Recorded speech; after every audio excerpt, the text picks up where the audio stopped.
What is going on, everybody? It is Treeb from Treeb Talks here. We are here for episode number 2 of Living Rent-Free in my head. I had to do a little pause there to think of the name of my own podcast. And to be honest with you, the name of the podcast kind of came on a whim. It was something that kind of came to me last second. I'm not married to the name by any means, but I think it kind of fits the model of the content or the things that I'm going to be talking about here in the podcast. You know, we don't have necessarily an essential theme here at Living Rent Free in my head. You know, we have just things that come to my mind during the week, and we come here and we discuss it. And that's kind of where the name came from, because, you know, throughout the week here at the Lewiston Tribune, I go to a Google Doc, and I have thoughts throughout the day just that pop into my head. I'm a visionary of sorts, and I think, you know, I don't want this to go past my head. I don't want this to leave my train of thought, because if I let this leave my train of thought, then I'm not gonna be able to say it on the podcast. So I have a little maybe a thought journal per se that I keep to myself to make sure that I get all my thoughts here on Living Rent Free in my head, the podcast. Other names that I thought of for this podcast were Welcome to My Treeb Talk. I brought that one up to Renee, and she said that is not very original. And, you know, I wasn't really trying to score points for originality, so, you know, I didn't really like that critique too much, but, you know, it was a critique nonetheless, and I think I need to get better at taking criticism, because all I was thinking was, you know, do you think I thought I came up with Welcome to My Treeb Talk? You know, I don't know. But nonetheless, I thought it was, you know, maybe a little clever, and maybe that's why, you know, some people think I have a dumb sense of humor, but that's okay, because I like my sense of humor. And, you know, I'd stick to it. I would still rename this podcast Welcome to My Treeb Talk if more people liked it than Living Rent Free in my head. But if you have a better name for this podcast, or you have an idea, leave some thoughts in the comment section down below. We're going to be diving into television to start things off, and starting off with competitive reality TV shows. Kind of my jam, kind of my jive, you know, stuff that I grew up on. You know, I remember dating back to when I was a child. My parents bought me a flannel shirt, you know, kind of like this one, but instead of, you know, a traditional flannel pattern, it was a fire pattern, you know, just flames, cool black and red design, and they called it my Evil Dick shirt, because I was a big Evil Dick fan when I was probably 8-9 years old, whenever Big Brother 8 came out. You know, I was rooting for him. Always liked the bad guys in reality TV. I remember even, you know, after, I think Big Brother 8 was probably the first Big Brother season that I remember watching from beginning to end. But I do remember, I think maybe just looking at YouTube highlights, or maybe just little, you know, memories here and there of watching it with my mom. Was a big Dr. Will fan, was a big Chilltown fan, and, you know, always liked the bad guys, always liked watching Big Brother. I've always kind of been more of a Big Brother guy than a Survivor guy. I got out of Survivor kind of around the 30s of that show, and I think a lot of people did. I think that's universally thought of as the worst era of Survivor. You know, they brought back players all the time that were, I'd say, mediocre at best, and you know, I never got into those seasons. You know, some great players that I never watched their original win, and I haven't even gone back to watch their seasons, because I've heard that they're boring, and I don't really, you know, have the patience to just sit and rewatch a boring season of reality television, you know what I mean? So, I've never seen Natalie White's season, but, you know, everybody says that she is one of the most dominant winners of all time. Never seen Kim Spradlin's season, and she, again, you know, one of the most universally agreed upon dominant winners in the history of Survivor. Never saw her season. I came back to watching Survivor during Survivor Game Changers, and it's kind of ironic because, you know, I think I stopped watching Survivor even, you know, I was still young back then, I think still in junior high, But I think me and my parents stopped watching Survivor because they kept bringing people back. But at the Game Changers cast, which is kind of a cast that has nowadays been kind of trashed, because there's not a lot of game changers on that cast. But the ones that were there drew me back into the fandom. Ozzy, JT, two players that when I was a kid were two of my favorites of all time. So, as far as everybody else not being that much of a game changer, I didn't really care because Ozzy and JT were there. And I got to watch them play again. They didn't have a good run on that season, not even close. That was probably JT's worst outing. Maybe, I don't know. His heroes versus villains game was also notoriously bad as well, but not a great outing in Game Changers either. Ozzy had a typical flame out where people were afraid of his competition prowess, but I digress. Uh, I enjoyed that season. It got me back into Survivor, but a lot of people in the fandom not a huge fan of that season. But all that to say, kind of got off track a little bit. But all that to say, I think we're kind of in a reality TV show renaissance in a way here. The last couple of Survivor seasons have been really good. 46 was good for its characters, I think, more than its gameplay. Q was one of my all-time favorite Survivor players or Survivor characters. I think he was a funny guy. The Q skirt, big mistake. He's a funny guy.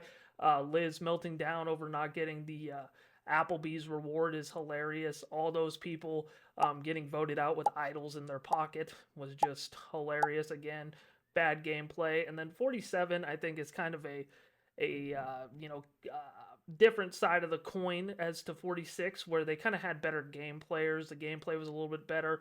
And Andy had one of the best in-season turnarounds from a player in Survivor history, so that was fun to watch. Big Brother this year kind of had a regular season of Big Brother feel to it, where it started off really slow. I mean, well, where it started off really hot, I should say, not really slow.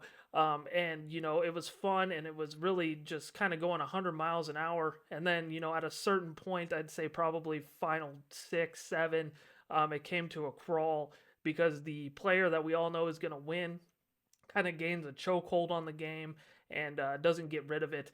It wasn't as much of a competition thing as it has been the past couple of seasons. Like you look at the season before, where Jag just went on a ridiculous comp run. But to Chelsea's credit, she did win some competitions. And the women really kind of dominated this season as far as comps go. But she really just kind of had everybody wrapped around her finger as far as social relationships go. So that was good to see, and that was different in terms of dominant gameplay. But it was pretty obvious that Chelsea was going to win. For a pretty long time. So that was kind of hard to get into during the last couple of weeks of the show. I remember I covered it here on my YouTube channel, and there were a couple of player rankings where it was just like, man, it's so obvious that Chelsea's going to win this game. Dominated this game up and down, left and right. Taking Chelsea out of her one spot. Whoever I put there either goes home, or Chelsea shows me why she is by far the best player in this game. Great rebound from losing Brooklyn, and just getting this, just having people swap on you, and she seems like she has the best Big Brother mind out of everybody in there. Like it's like a female player is driving the game, and really is not only just about the game, but gets the game, is dominant, and has like these alliances that she is forming, that she is going after, that she is building. Why am I even doing these other player rankings of players we're probably going to forget here in a couple of years? But it's not just that Big Brother and Survivor are kind of on an upswing right now. It's because of the shows that are on when they're in their off season. The Traitors and Deal or No Deal Island, I think, are perfect shows to watch when you're not watching Big Brother or Survivor. The Traitors, especially because they bring back alumni from that show and they play the game, and those kind of cross show relationships are ones that I think fans of those two shows have wanted to see for a long time, and you really only get them in special circumstances until the Traitors came around. I mean, you had Hayden Moss going on Survivor. You had Caleb from Big Brother 16. He went on Survivor. And, just a couple of rare instances where Survivor players and Big Brother players have kind of mingled and played, those two different games. But now it's true, like Big Brother and Survivor players playing a different game, but it is cool to see those two types of players playing a strategic game against each other. And it's especially interesting when, you have a season like this season of the Traitors where players are just not getting along and they're all game players that aren't getting along inside the turret. And it's fun. It's been a fun season of the Traitors. Mostly because I think, you have two of the best players of all time from their respective shows, Boston Rob from Survivor and Derek Levasseur from Big Brother. And, I could see this season kind of coming to a crawl here in a little bit. Now that those two are gone, but those two kind of swung for the fences and were, a solid faithful on Derek's side for, clocking Boston Rob, and Boston Rob just a hectic traitor, and he still almost had people believing that he was a faithful up till the very last second.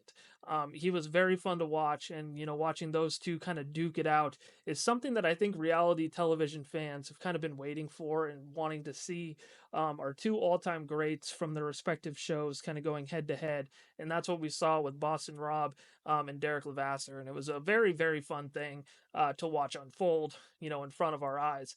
The two traitors, Daniel Reyes and Carolyn. I don't know Carolyn's last name, so unfortunately can't say her last name. But those two are in, the two traitors, and they've had a hectic relationship. You, Danielle, it's not me. You are causing chaos. I'm not causing chaos. You're making this personal. But I'm telling you and today, they've gone back and forth. They've even tried to vote each other out. It's been a wild ride for those two, and I think the conclusion of that relationship is going to be very fun to watch. And I mean, at the end of last episode, they had an option to either bring in a new traitor or continue to murder, and they're split on that decision. So right when you thought that their relationship is getting back on track, they are very very split in their decision. Danielle, I thought was going to tear it up in this game, especially in her trader role. But she is kind of a shell of her former self. I mean, it's been years since she's dominated the game, but it gives me kind of Dan Giesling vibes from last year, where you thought Dan was going to kind of come in, run the show, and dominate all facets of the game, but he just didn't do that. Danielle, I think, has already stayed longer than Dan has, but people are more suspicious of her than they are of Carolyn at this point. So I don't think she's going to get further than Carolyn. I think her chances of winning are very slim at this point. So very, very skeptical of Daniel's game at this point in her positioning. But the Traitors has been a good show, not only now in the U.S. for I believe now 4 seasons or 3 seasons this is, but it's been successful across the globe as well. But Deal or No Deal Island, just in its second season, man, has been so much fun. I mean, you watch Dr. Will play this game, Parvati and that guy, I already forgot his name, from Australian Survivor. You got 3 alumni from different reality shows playing this game against people who have never played the game before. And you watch last season, Boston Rob made it to the end of the game against people who have never played reality television before. And that's something else about Boston Rob's Traitors game. Uh, he was really close to people who were not gamers and did not, have really a good grasp on the game. And nobody is better at that than Boston Rob. I mean, honestly, his 4th time playing Survivor, or 3rd time, whatever it was, when he finally won, I mean, that was the worst cast ever. And it was him and Russell coming back. And Russell ended up getting the early boot, so it was just him and a bunch of people who had never played before and seemed like mostly recruits. And he was able to kind of get like a cult around him and basically threw the game to him. It was pretty similar in that way when he played Deal or No Deal Island, and when he was on the Traitors. I mean, he kind of had like, the housewives and the guys who weren't gamers kind of just doing his bidding for him and really kind of supporting him. So It's crazy. I mean, no one does that quite like Boston Rob, and it's crazy to see. But I digress to say, Deal or No Deal Island has been a fun watch.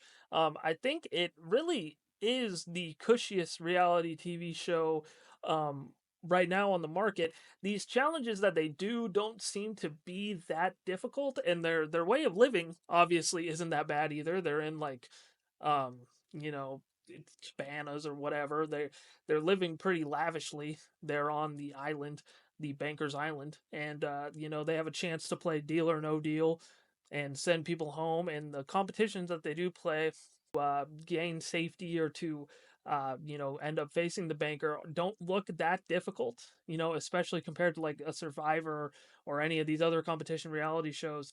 And, they're competing for a lot of money. Like, I mean, this final case is probably going to be like 10 million bucks or something crazy like that. It's really only super difficult when you get to the final case.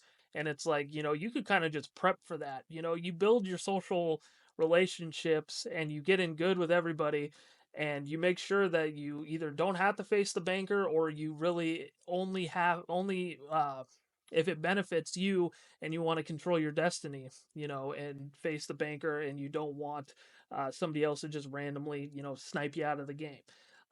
So it really does seem like something that I am surprised kind of that, like, the Dr. Wills and the Parvati's don't seem to have a complete grasp on. I think they're doing better than, just the people who haven't played reality TV before.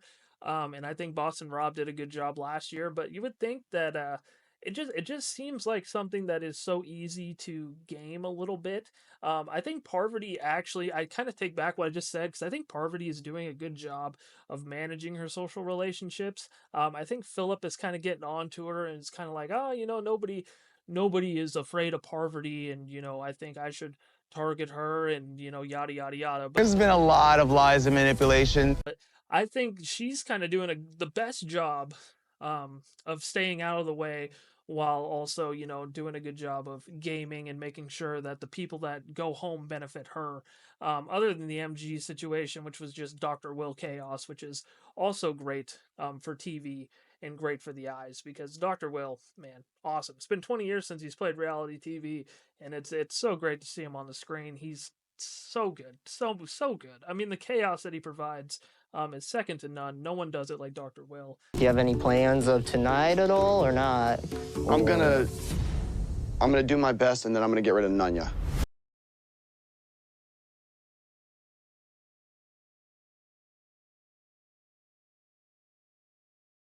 Finally, the other two reality shows I just want to hit on real quick.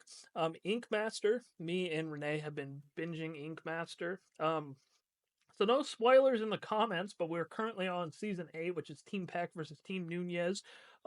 There's a threat of an all women's alliance, which is the first time that I've seen that on Ink Master. You see that on every other reality TV show, but it has made its way to Ink Master in season 8. Haven't seen that just yet.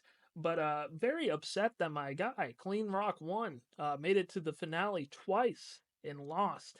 He was a guy that I was rooting for during both of his seasons, and he lost both times. So very, very unfortunate. I don't like how Ink Master crowns its winner, because I don't think oftentimes the title of Ink Master goes to the best overall tattooer, and I don't think the best final two members go to the end, because of how much they rely on like a fan vote and things like that. Maybe it gets better down the line. I don't know yet. Obviously, still on season 8, haven't really kind of dived into it just yet. But as of right now, that's how I feel. So, not the best final two, final three decision making uh, from Ink Master, putting too much in the fans' hands when the judges have been deciding these tattoos all season long. That's how I feel. That's just my opinion. So take it or leave it. One last one that me and Renee have been watching reality TV show wise. It's not a competition, but it is just a reality show. 90 Day Fiance. I'm not afraid to admit that 90 Day Fiance's kind of got me hooked. Me and the guys were talking in the group chat, and they talked about, do you guys watch Love Island? And I think a majority of the guys said yes, and their, significant others watch Love Island. Renee does not watch Love Island. She watches 90 Day Fiance, and that shit is enthralling. I don't give a fuck. Like, it like Big Ed cracks me up. He's a funny guy. There's this lady that has never met this guy that she's talking to, and he's a scammer, like, so obviously, but she just doesn't want to accept it. It is ridiculous. There's just so many crazy people on this show, and it is a fun watch. If you're not if you don't want to watch 90 Day Fiance, or you think it's stupid, it is stupid, but it's stupid in all the right ways. And I suggest it. It's a good watch. Um, and a non-reality TV show that is in a podcast form that I just love watching so much, and I think deserves, I don't know. I think it's something that could be on Netflix, or something that could be, just like a weekly show on some kind of streaming service. But Story Wars with the Louis J. Gomez and Big J. Okerson is such a good podcast, man. They bring on usually three guests, and they have to predict or see whose story is the one that their producer is currently reading. And it is so funny, just the strategy and the people, trying to guess exactly whose story is who. And it's a thing that could be a board game, or it could be like a party game or something like that. And it's something that I can even see on like the Game Show Network. This one that the Louis J. Gomez and Big J. Okerson do is, obviously a little bit more not safe for work, and it is better that way. Obviously, I think the way that they do it, but it's something that I think has a lot of investment opportunity into it. It could be a card game, it could be a party game, it could be something on, I think, even network television. I think you bring on, um, you know, three friends on two teams, and they have a story, and the three friends have to guess whose story it is, and if they get it right they get a point. It would change the system of the game a little bit, but the Story Warriors have done something great, and I think there is some capitalization opportunity on the Story Wars brand and on the Story Wars podcast. So if you haven't watched it, give it a watch. I mean, it is some funny stuff, and they usually have really good guests on there.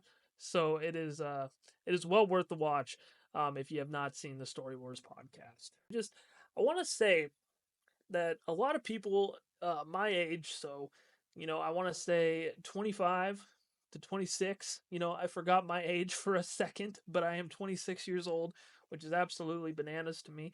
But 2016 is a year that gets romanticized a lot, but damn it if it doesn't deserve to be. Like, I can't think of many other years that I remember so fondly as 2016.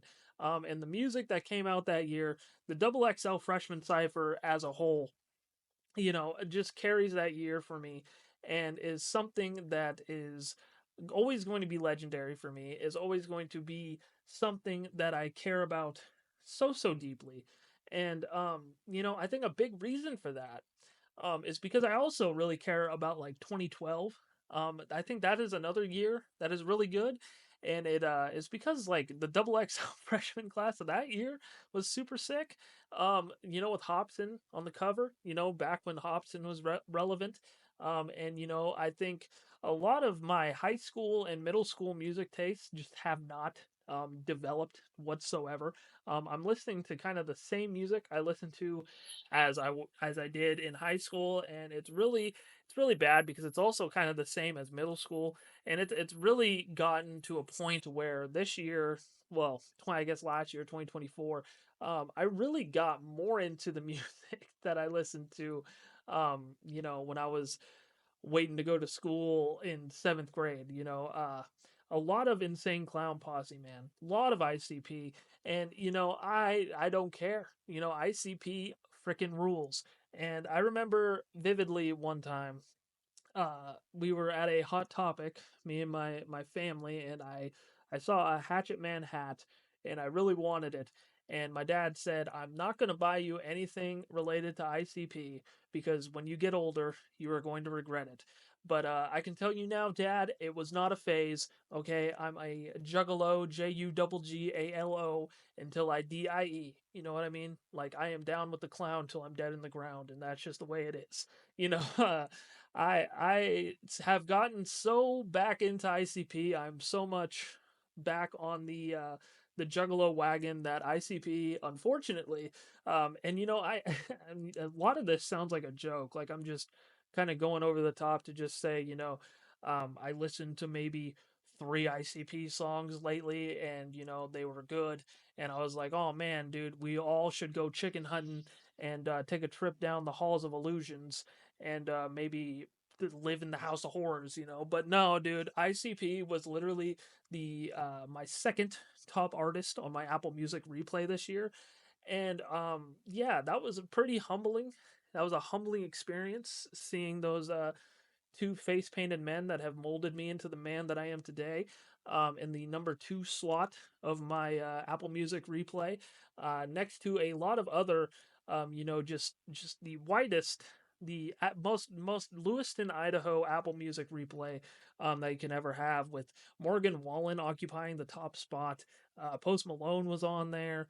You know, ICP, like I said, and T Grizzly. Kind of been a big T Grizzly guy. You know, he's been on my Apple Music replay I think for the last 3-4 years. But also Wiz Khalifa. Love Wiz Khalifa, man. Who can get too much of Wiz Khalifa? But you know, ICP being in there was again a humbling experience. Did not know I listened to so much, um, you know, of those dastardly clowns. But I will say that the Great Malenko is actually a really great album. I don't care what anybody says. Go back and listen to the Great Malenko, and you are going to love it. Speaking of great albums, my top song of the year um, came from perhaps the greatest album of all time. It's an album that went platinum, and you know, it was a song that I used to listen to before football games in elementary school. It was Bad Bad Man by John Cena. And again, you know, just very humbling experiences all together on this Apple Music replay, seeing that a John Cena song on his once platinum album was my all time listened to song of 2024. Again, you know, a humbling experience, but if you listen back to that song, which I'll play a snippet for you. I don't really understand copyright. You know, I have a couple of videos that say they're copyrighted, but like, there's like no view restrictions on them, so you know they're still up, and I don't really get it. But you know, whatever. So I'll play a snippet for you. Hopefully, I don't get copyright infringed. And you tell me if this is not just the biggest banger that you've ever heard in your entire life. And you know, maybe next year, this song will be in your top listened to songs of 2025. I think it might be on my list for next year because I still listen to it quite frequently. This is again an album I really got into in 2024. You know, you talk about the classics of the day. You know, Eminem's The Eminem Show, the Slim Shady LP. You know, I don't know why exclusively I'm thinking of Eminem albums. When I think of classic albums, The Blueprint, Dr. Dre. I mean, Blueprint JC. Um, you know, these are all classic rap albums. And, you know, John Cena's, you know, Spinner WWE album that I can't think of the name of right now, that I listen to a lot, you know, is right up there. It went platinum, guys. It went platinum, and he is a 16-time WWE champion. So you got to put some respect on his name, and it is a great album. My Apple Music replay for the most part was mostly the same. The only artist that didn't make the cut that usually does make the cut is Young Gravy, which you know, again, kid from Lewiston, Idaho. What can I say? I have a significant listen. I have a certain type of music that I like, and that is okay. And you know, I've been a big Young Gravy guy. I have been, you know, one of his top listeners over the years, and he's been in my top listen to artist, I think, the last 3 to 4 years. But just this year, not enough gravy to have him on my top 5. But it was cool this year. I did write a Young Gravy feature story, so I still got some type of gravy story to tell from this year. I didn't get to interview him, face to face. I had to email him some questions, which was kind of unfortunate. I was really hoping I got to meet Young Gravy again. One of my favorite rappers, and is a guy that I would have liked to meet and talk to. So that was kind of unfortunate, but it was cool that I still got to write the story. Hopefully you got to read it. I'm putting like little snippets on here on the screen, but yeah, that was cool. I got to write a story about Young Gravy. He was a pretty cool guy. Think about my Apple Music replay and the artists that I have on here, and I have the ICP and Post Malone, artists that I think I will never quite grow out of.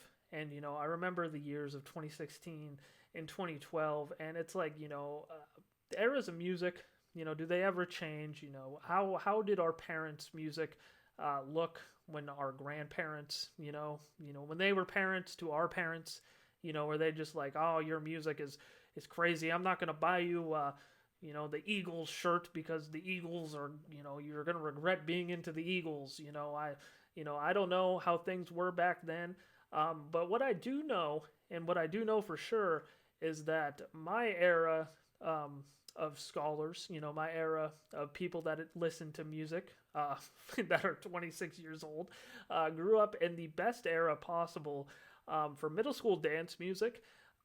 No era had, the same, no era had, Gangnam Style, LMFAO, Flo Rida, Akon, all of these, hit makers, all available when you're dancing on a middle school gym floor, in your whatever Minecraft t-shirt or your Don't Bother Me, I'm playing video games, or, Dumb, Dumb and Dumber, and it's like pictures of your sister and homework shirt.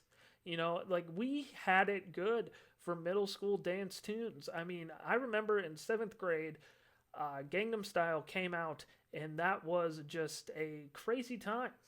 There's no better time for Gangnam Style to come out than being in middle school. I think if you were older, this doesn't make any sense. If you were, younger than middle school, it's kind of annoying because you're super into it. But then if you're in middle school, you got to act like, you're too cool for Gangnam Style. But once that shit came on, full blast out of the speakers, in the Wildcats gymnasium, you were freaking busting it out, bro. You were hitting the Gangnam Style, and then right after that, dude, it transitioned to I'm Sexy and I Know It, and you weren't even worried about what your friends were doing, the girl you brought to the dance. You didn't care about any of that because the music that was being played at these middle school dances were banger after banger after banger, and I bet you that the middle school dance playlists today are probably still the same songs. And I will tell you that I bet you in 2012, 2013, it probably went the hardest because all those were new tunes. And I don't think, a real middle school dance jam really came out again until like Lil Nas X, was really prevalent. And Old Town Road came out. I bet you that was, kind of a good hit to be in middle school for. But other Astronaut in the Ocean is probably another good one. But, I think that was kind of the best era and the era of middle school dance music. Going back, I want to talk about John Cena again a little bit. I was excited to see, he was on my Apple Music replay the year of his retirement tour. I'm excited to watch his retirement tour. And, I did watch the Royal Rumble. Was very excited to watch it because it's John Cena's last go around, man. And, I hated John Cena as a kid. Like I said in the beginning, I was a guy who loved the villains. I loved Evil Dick, and I think if you asked Evil Dick today if he was a John Cena guy or if he is a John Cena guy, he would probably say hell no. So, I was not that guy. In fact, I had a YouTube video when I was like 8 years old, get like I think north of like 70,000 views, where I made a like just shitting on John Cena, where I literally was like, I hate John Cena. John Cena's the worst. And I had like a John Cena t-shirt on, and I didn't even think about it. I didn't even, notice that I had it on. My brother recorded me on like one of those old camcorder things. And yeah, just he's like, okay, ready? And then I was like, John Cena, you suck. You can't see me. We always can see you. What do you mean? You're a fraud. I was trying to challenge him at WrestleMania or something while wearing his merch. So that was me, and that's my relationship with John Cena. Now I'm very excited to see him go on a retirement tour, possibly become a 17-time world champion, and his song "Bad Bad Man" was my top listened to song of 2024. So John Cena has officially turned me into a fan. So yeah, completely won me over, Mr. Cena did, and I'm sure he was staying up all night, worrying about that. And I'm sure that he's going to be happy to know that I am his guy. Now, I want to say, before we continue talking about John Cena, Jey Uso ends up winning the Royal Rumble, and I know this is at this point, more than a month old news, but like, a lot of, WWE fans are saying this is the worst Rumble ever.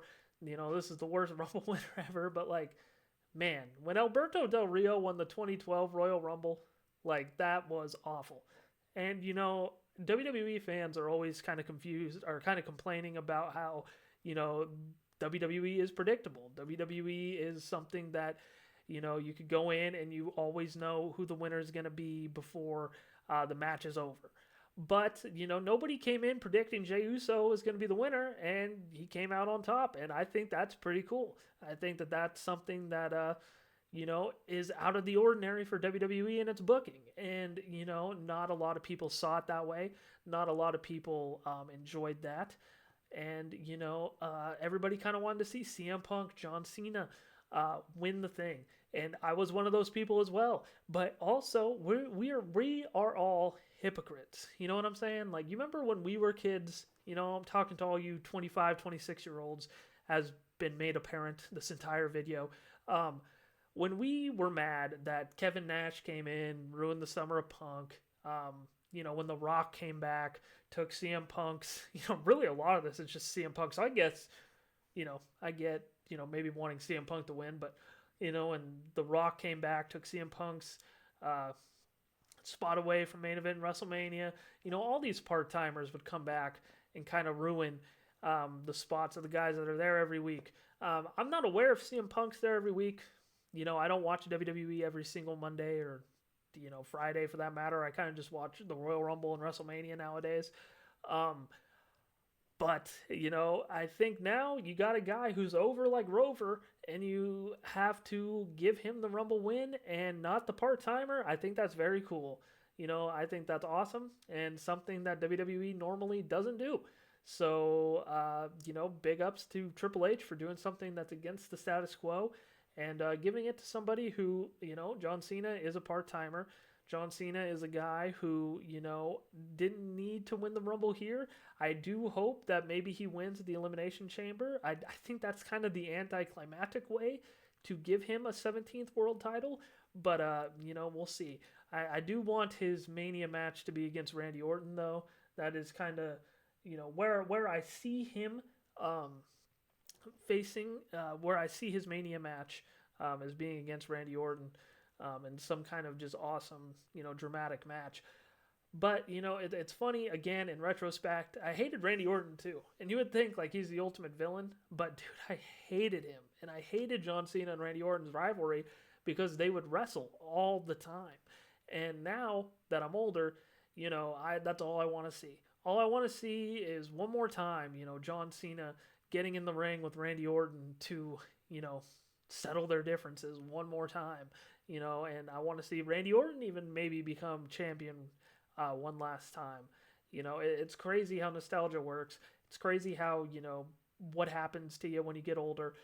Sometimes things stay the same, like your music taste. You'll still listen to ICP every single day, but, you gain respect for people that in your childhood you did not like. But, you start to respect them for the work that they did and the entertainment they provided you when you were younger. And, you know, you start to come around to that. So, you know, two opposite sides of the spectrum in terms of nostalgia when it comes to ICP and John Cena and Randy Orton. And that's going to do it for episode number 2 of Living in My Head Rent Free. Thank you guys so much for tuning in to this podcast. Thank you guys for supporting it. If you guys liked it, make sure to drop a like, hit that subscribe button. It helps me out a ton. If you guys have any questions that you want to ask me for the next podcast, if you have any topics that you would like me to discuss, leave them all in the comment section down below. And I hope you guys have a great